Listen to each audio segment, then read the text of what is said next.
চট্টগ্রামের চাঁদগাঁওয়ে ব্যবসায়িক আফতাব উদ্দিন তাহসিন হত্যা মামলায় শীর্ষ সন্ত্রাসী মোবারক হোসেন ইমন ওরফে ডেভিড ইমনকে শোন অ্যারেস্ট দেখিয়েছেন আদালত।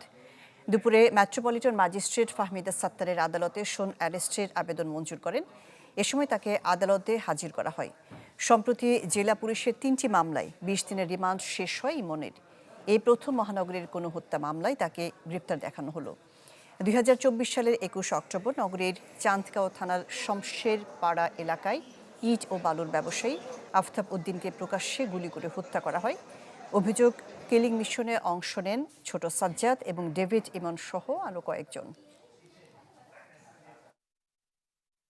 আজকে মোবারক হোসেন প্রকাশ ডেভিড ইমনকে চাঁদগাঁও থানার মামলা নম্বর ২৩ নম্বর মামলায় এজলাসে তোলা হয়েছে এবং এই মামলার বাদী হচ্ছে মোহাম্মদ মুসা এবং এটি আফতাব উদ্দিন তাহসিন হত্যা মামলা।